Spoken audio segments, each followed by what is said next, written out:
মনির blood test রিপোর্টে এবার মাদকাসক্ত কয়জন ধরা পড়বে আগামী পর্বে। বিস্তারিত জানতে সম্পূর্ণ ভিডিওটি দেখতে থাকুন। আসসালামু আলাইকুম প্রিয় দর্শক, সবার কি অবস্থা? হাজির হয়ে গেলাম দীপ্ত টিভির নিবেদিত মাস্টারভিজন নাটকের 1021তম পর্বে কী সব ঘটতে চলছে তার অগ্রিম খবর নিয়ে।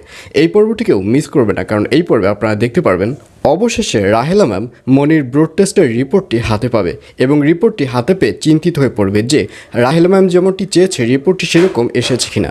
এবং এক পর্যায়ে রিপোর্ট খুলে রাহেলা ম্যামকে দেখা যাবে সে অনেক খুশি হবে, কারণ রাহেলা ম্যাম রিপোর্টটি ঠিক যেভাবে চেয়েছে রিপোর্টটি ঠিক সেভাবেই এসেছে। রিপোর্টের মধ্যে উল্লেখ রয়েছে যে মনির শরীরে মাদকদ্রব্য রয়েছে, মনির শরীরের মধ্যে আসক্ত পয়জন ধরা পড়েছে।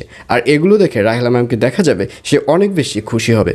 আর অন্যদিকে সাগরের মাকে দেখা যাবে সে ধীরে ধীরে তুতুলকে মেনে নিতে শুরু করবে, অর্থাৎ তুতুলকে তার পুত্রবধূ হিসেবে মেনে নিতে শুরু করবে। তুতুলকে বলবে আমার জন্য একটু চা নিয়ে এসো, তোমাদের সাথে তর্ক করতে করতে আমার গলাটা শুকিয়ে গেছে। এবং এক পর্যায়ে তুতুলকে দেখা যাবে সে তার জন্য চা তৈরি করে নিয়ে আসবে, এবং যখন চাটি বানানো হয়ে যাবে তখন চা খেয়ে বলবে চাটি কে বানিয়েছে, তুমি নাকি এই বাড়ির কাজের লোক? তখন তুতুল বলবে চাটি আমি বানিয়েছি। তখন সাগরের মা বলবে তুমি তো চা বানানোয় ফেল করছো, তুমি তো পাশ করতে পারলে না। আর এই কথা শুনে তুতুল বলবে আচ্ছা আপনি কি আমার পাশ ফেলের পরীক্ষা নেওয়া শুরু করেছেন? তখন সাগরের মা বলবে এমনিতেই তোমার পায়ে সমস্যা, এরপরও যদি ছোটোখাটো কাজ তুমি না পারো তাহলে তোমাকে পুত্রবধূ হিসেবে কেন নেব? এর জন্যই আমি এইসব পরীক্ষা করছি।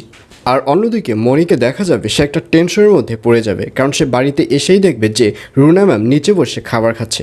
এবং এইসব দেখে মনিকে দেখা যাবে সে তার দাদিকে প্রশ্ন করবে, তার দাদিকে বলবে দাদি যান বাড়ির মধ্যে এসব কী হচ্ছে? তখন দিলার বেগম বলবে কী হবে বাড়ির মধ্যে?